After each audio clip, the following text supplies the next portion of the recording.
breakfast. Today's having some avocado now. I just finished working out. And now we're having breakfast together. We're gonna have papaya and avocado.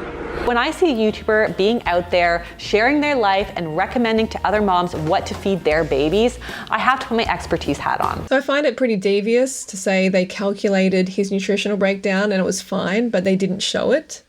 Vitamin D.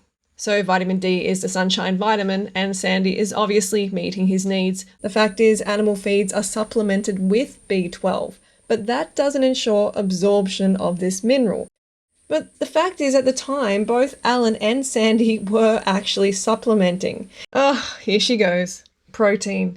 Can we please stop obsessing about protein? So the question naturally comes up, who really has the unbalanced diet here? So if you are considering feeding your child a vegan diet or any kind of restricted diet, make sure that you're speaking to a registered dietitian. Hey free woman, so today's video is in response to a video I watched by dietitian Abbey reviewing Alan Fisher's vegan baby's diet. As some of you may know, she made this video around 9 months ago, and the information she shared has been viewed by over 400,000, mostly young women and many mothers, so it's important she's accurate and not fear-mongering. Hence why I will be reviewing Abbey Sharp's video, Dietitian Reviews Alan Fisher, Her Baby's Vegan Diet. Let's determine the accuracy of her claims. And for those of you unaware, I just made a video on my new channel called Abbey Sharp Shows You How to Endanger Your Baby. It is quite literally shocking and heartbreaking what she is feeding her child, so I recommend you go over there and check it out and subscribe for more videos like that. So I've made 2 videos in response to Abbey's videos, and both times she's removed the videos in question, which is awesome because in those videos she was promoting butchering innocent animals and pushing dangerous carcinogenic deli meats to mothers in the other. You know, that's the power of speaking up. Please keep doing it. Also, if you want to see me reviewing more videos like this, then vote on the video. Whether it be up or down, just do something if you want to see more of them. I'm also going to be trialing doing this sort of whiteboard style videos over there, which should be a lot of fun. And if you want to help my channel and you want this video to be seen by more people, then make sure you just do one simple thing, and that's watch it till the end. It's going to help the algorithm to recommend my video to others, and I put a ton of work into it, so it's going to be worth your time. Okay, so let's get into it. I will be skimming the first part of the video because I want to get to the part where Abbey says Sandy's diet is unbalanced and potentially deficient. And before we move on, if you're looking for a lifestyle that is actually healthy and slimming long term, then check out my weight loss bundle. I've lost and maintained over 40 pounds of weight loss on a raw to 4 lifestyle without any calorie restriction, excessive exercise, caffeine, pills or potions. So check out my weight loss bundle at thebananagirl.com. The link is in the description below. So Abbey comments on Alan's son Sandy having only juice for his first meal. When we're juicing, we're losing out on a lot of those really important fibers. She says she doesn't like the lack of fiber. I do agree with Abbey with the statement that fiber is important in our diets. It's important for many reasons. However, her critiquing Alan on fiber is obviously super hypocritical. If we have a look at her baby-led weaning plates, we see many examples like this plate loaded with fibre-less, constipating animal products.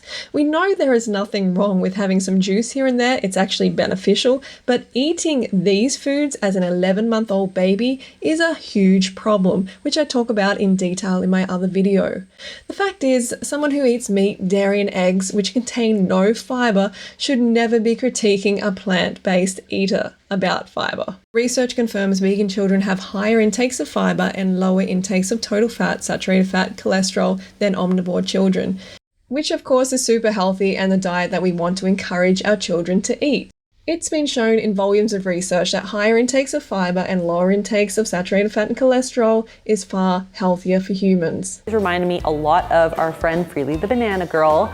So as usual, Abbey mentions me a couple of times in the video because it's good for voice SEO. But since I've responded to her in these past 3 videos, I've got nothing. She hasn't mentioned my name once and she's avoiding doing it. She only wants the one-way SEO because she doesn't want people to be exposed to the truth about her largely dangerous recommendations. So let's move along to Abbey's final critique of Sandy's diet. So we get to this part. But let's talk about Sandy's overall diet for the day. So we've calculated how much nutrition Sandy's getting in a day. We did not include the breast milk, of course, because we really don't know the length of the feeds or how often he's feeding or how much was actually consumed. But based on what we can see, it does look like Sandy is meeting his nutritional needs for the day, but I would definitely say that his diet is far from balanced. So I sat here thinking, this is strange. Abbey confirms that even without calculating the nutrition from breast milk, Sandy is still meeting all his nutritional needs. But then Abbey goes on to directly contradict herself and say, but I would definitely say that his diet is far from balanced. This is coming from the woman who restricts her baby's fruit intake. Again, I talk about it in my other video. She thinks her baby is going to develop some wild sugar addiction unless she restricts his fruit intake. The healthiest solid food for infants on the planet and essential for long-term human health. On one Instagram story, she says this in regards to a single serve of peaches. Once they're gone, that's it. So I find that disturbing, particularly coming from a supposed health professional, a person mothers trust for accurate dietary recommendations for their baby. So the question naturally comes up, who really has the unbalanced diet here? So I find it pretty devious to say they calculated his nutritional breakdown and it was fine, but they didn't show it. It's pretty obvious Abbey didn't want to show his adequate dietary breakdown because it would make the whole video pointless. But nevertheless, she goes on to adding unjustified fears to vegan mothers and further spreading misinformation about vegan diets being deficient and restrictive. But we know Abbey by now, don't we? She is all about the SEO.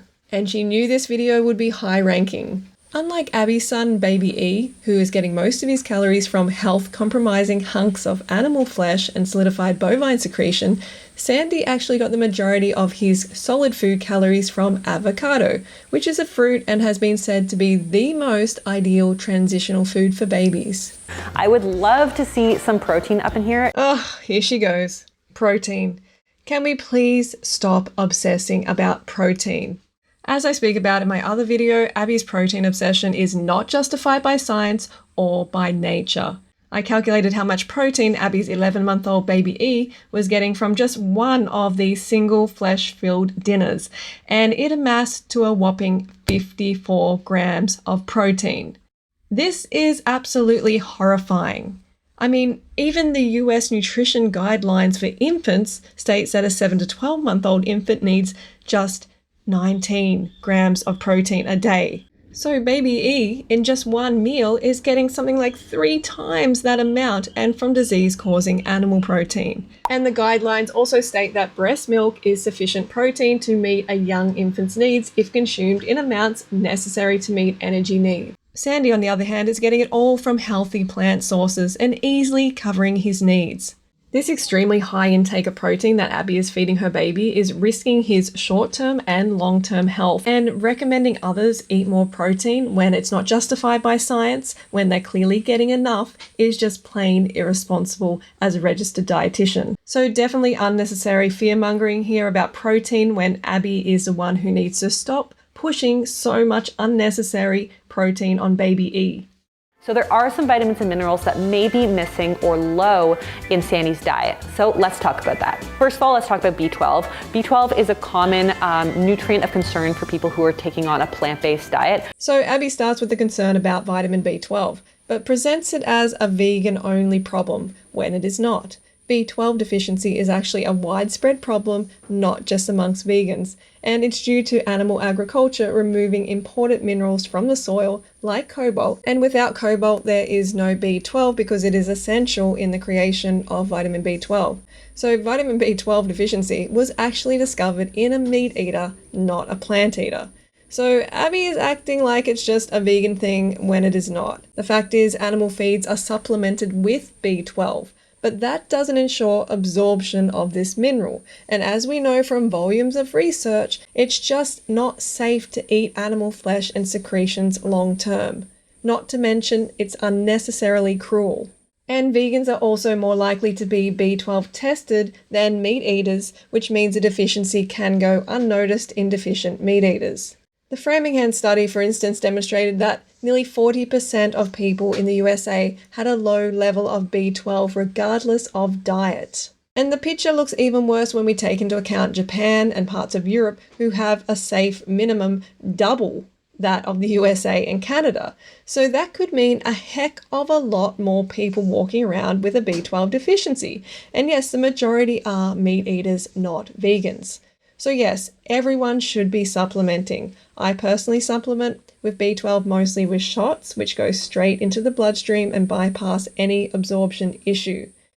But the fact is, at the time, both Alan and Sandy were actually supplementing. If Abby's assistant cared to properly investigate before this video, she would have discovered that Sandy was already being supplemented with B12.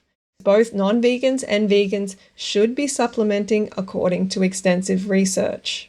So although Abbey already stated that Sandy was meeting his needs, she goes on to show concern about him getting enough iron. But let's take a closer look at her own son's meals. In her baby-led weaning, Abbey often feeds her son cheese and continues to feed him dairy abundantly to this day, even 4 times in one day. And maybe the reason that she's pushing dairy so much and feeding her son so much dairy is because she is sponsored by the dairy industry. One of her big sponsors is Dairy Farmers of Canada.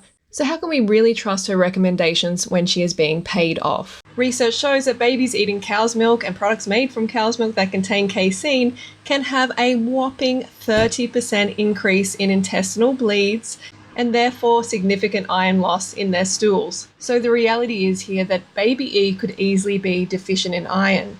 Abbey, this is serious.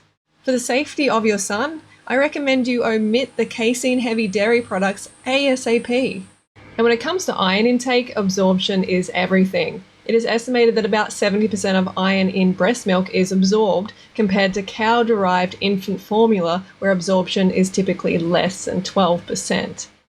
And Sandy's diet, for instance, is much richer in vitamin C from whole foods than baby E's, which helps iron absorption. And Sandy definitely doesn't have any of the iron deficiency symptoms: slow weight gain, pale skin, no appetite. And yes, too much iron is actually a thing, even at moderate amounts. It can be serious, as you can see from the symptoms described in this study. So, vitamin D. It's quite strange Abbey brought up vitamin D and didn't even mention the sun, or the fact that the whole family is tanned as fuck and living in Hawaii.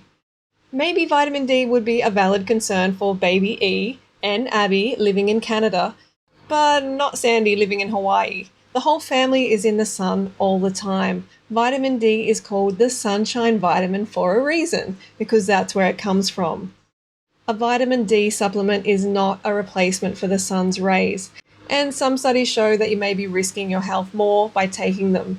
And a study on infants showed how little sun they actually need to meet their vitamin D requirements. A minimum of 30 minutes weekly afternoon sunlight exposure between 10 and 3 p.m. showing over 40% body area for at least 16 weeks was estimated requirement to achieve sufficient vitamin D levels by 6 months of age. So it really is not much at all. So there is a lot of hype around vitamin D, but for those getting sunshine, it really isn't justified. Okay, so let's round this up. Abbey's son, baby E, versus Alan Fisher's son, Sandy. So let's start with fiber. Sandy is easily sufficient on his fiber-rich plant-based diet. But baby E, on the other hand, his diet is too low in fiber due to it being heavy in meat, dairy, and eggs. So Sandy obviously wins here. Protein. So Sandy easily meets his protein needs and from a safe plant food source. So there's no concern there. Baby E, on the other hand, is receiving a toxic load of protein from animals and risking serious health issues. Vitamin B12. So both Alan and Sandy are supplementing, so they are getting enough B12. Abbey and her son likely don't get enough B12 as she incorrectly believes they are getting enough from animal bits and pieces. So there is a high chance they are both deficient. Iron intake. So Abbey said she worked out Sandy's intake and he was meeting his needs. With baby E, on the other hand, he is at a very high risk of serious iron loss due to consuming casein with dairy intake. Therefore, he is quite possibly deficient in iron. Vitamin D. So vitamin D is the sunshine vitamin, and Sandy is obviously meeting his needs according to the science. Baby E, on the other hand, lives in Canada, where there is little sunshine for a large part of the year. So yes, he is likely deficient in the sunshine vitamin D. And lastly, zinc. In just one meal, he is getting a whopping 8 milligrams of zinc, which is actually a toxic amount according to the government health guidelines, where the safe upper limit for zinc for a 7 to 12-month-old is 5 milligrams.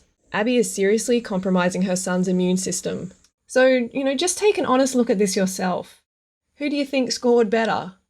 Sandy, obviously. So the irony is very strong here. Just about everything Abbey pretends to have concern with in Sandy, her baby is at a much higher risk of. When I see a YouTuber being out there, sharing their life and recommending to other moms what to feed their babies, I have to put my expertise hat on. Oh shit. Abbey, we know that this was an SEO video. This is not about you really being concerned, or else you would have done your research. You would have shown us his nutritional breakdown. Really, Alan should be making a video expressing concern for Abbey's baby, not the other way around. Let me also say that feeding a baby a vegan diet absolutely can be done. It just needs to be followed carefully, and all vitamins, minerals, and nutrients need to be accounted for. As usual, Abbey attempts to soften her plant-based audience by being sweet as pie and paying lip service to veganism in the video. Yet she reinforces a fallacious notion that it's hard and risky to raise your baby on a plant-based vegan diet. So if you are considering feeding your child a vegan diet or any kind of restricted diet, make sure that you're speaking to a registered dietitian.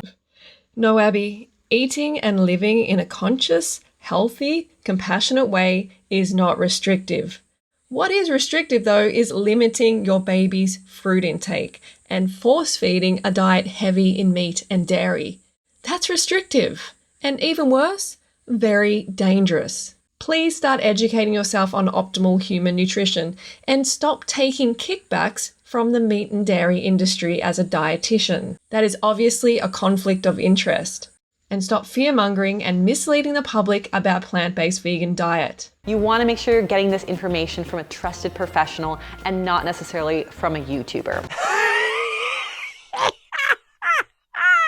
So today I've partnered with Maple Lodge Farms, who sponsored this video, to bring you 3 easy, low-carb, high-protein, keto-friendly snacks. So, a study conducted by the Dairy Farmers of Canada, and my concern as a dietitian is that 2 out of 3 Canadians are not getting enough of the recommended milk servings to be able to help reduce that risk. Beautiful. And if you want to get exclusive content from me like what I eat currently to stay fit, healthy and lean, and other exclusive perks, then definitely check out my Queen Bees group. Press the join button next to the subscribe button on my main channel, and you can watch the video about the group and perks. Okay, free woman. So don't forget to go and subscribe to my new channel. And yes, I did see that Elise just uploaded some 30-day carnivore challenge sponsored by ButcherBox or someone. And yes, I will be considering a response. So stay tuned for that.